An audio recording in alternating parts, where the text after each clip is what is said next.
11:30 in the morning. Tapos na ako nakapag-linis-linis ng konti dito sa aming payag. So, nagpalit din ako ng malamig pa kaya itong medyo makapal na carpet ang aking inilagay. Lagyan ko ng anong tawag nito? Cortina. Binigay ito ni Bianan. Nakapal ng glass. Ito yung iba na kanyang binigay. Buksan natin ang ating mahiwagang ano. Yan yung binigay ni Bianan. Isa. And then ito, may maliliit. Dalawa yan kasi, pwede, lagyan mo siya ng sugar, ganyan. Dalawa yan. Ito yung isa. So nga ganito, ano yan? Isa, dalawa, tatlo, apat, lima. So, 5 na binigay ng biyanan ko. And then, andun sa likod yung isa. Kaya lang, wala ang takip. Hindi daw niya nakita ang takip. Actually, ano to mga mamsi, hindi naman siya bagong bili ni biyanan. Tuma na, pero bago pa. Never to nagamit mga mamsi kasi hindi niya yan ginamit daw. Dinisplay lang niya doon sa cabinet. And then, ito kasama yan mga mamsi, itong bowl na malaki. Ayan. Bowl na malaki, ito kasama din ito. Ito. Yan, kasama din ito siya. Yan, yung binigay ni Bianan. At saka ito, itong gold na yan. Yan, nilagay ko yung ano ng anak ko nung birthday niya, tsaka yung candle. Yan, ito marami pa to sa bahay niya. Isa lang binigay niya sa akin, at saka ito. Yung gold na yan. Binigay din niya ni Bianan. Marami pa yan doon sa kanya. Iba-iba yung mga design. Ito never daw talaga niya to ginamit mga mamshi. Dinisplay lang niya yan. So, ayan, ang gaganda. Baba, ayan yung mga glass. Nilalabas ko lang yung mga baso na yun pag may bisita. Kasi, ang dami na din naman naming baso. Doon puno din sa kusina. So, may mga pang everyday lang kaming mga ginagamit doon ba. Malinis ang ating cabinet na yun dahil sinipag si Inday mag-linis-linis. So ngayon mga mamshi is mag-voice over lang ako dahil sa aking katsangahan is gumamit ako dito ng mini microphone but hindi ko pala siya na-on. O diba, tsanga-tsanga lang ang Inday. So itong pinapakita ko mga mamshi is gift card from LCY Kiki. So merong nagbigay sa akin dyan worth of 1,000 Turkish lira. So ipag-shopping namin yan doon. But before ko ipag-shopping yan, kasi wala pang time pupunta doon sa department store or sa mall, so ipapakita ko muna mga mamshi, ito galing din ito sa LCY Kiki na department store. So, nagbigay sila sa, hindi ko lang alam mga mamshi kung lahat ng grades is nagbigay sila ng gift, but doon sa anak ko sa grade 3 sila is binigyan ang lahat ng mga estudyante ng katulad niyan pantalon at jacket at merong medyas. So, lahat ng mga estudyante, ganyan ang binigay. But, itong sa anak ko mga mamshi is maliit sa kanya. Kasi, yung anak ko kasi is malaking bolas.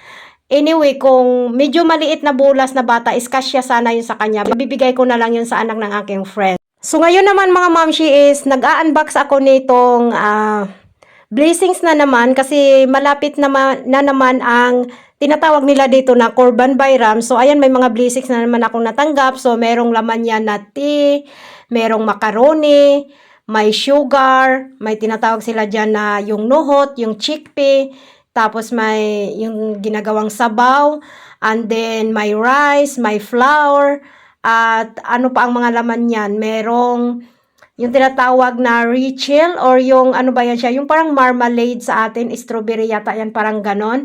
So, madami-dami din ang laman yan mga mamshi. So, o, diba, kahit paano may blessings na naman natanggap, so hindi na namin yan bibilhin. So, ngayon mga mamshi, may program ang aking anak sa school.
nakag-get ready na ako at may bilsim ngayon na tinatawag yung aking anak. Yung parang contest siya ng exam.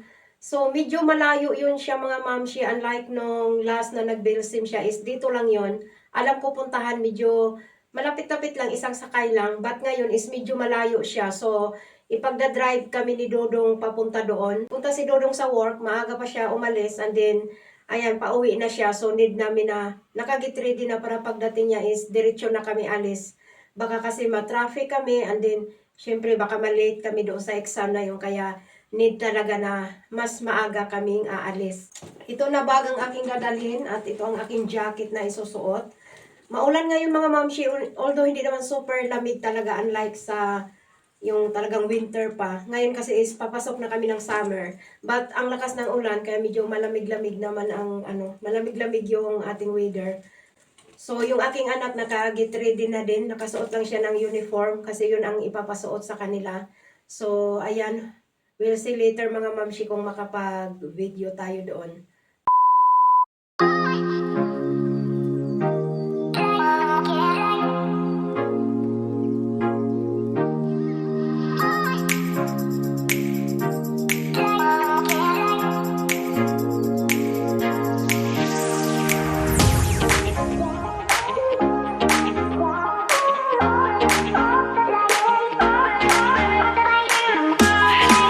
So kakatapos lang ng exam ng aking anak mga mamshi at may katabi dito na tinatawag nilang lokanta. So ayan ang aking anak, gutom na gutom, but actually kumain na yan siya doon sa bahay. Siguro perfect ang kanyang exam kaya ayan, ginutom ng todo. So pauwi na kami nito mga mamshi at nag-uumpisa na ang ulan at tumudo na nga talaga ang ulan. Ang lakas-lakas ng ulan mga mamshi nang pauwi na kami.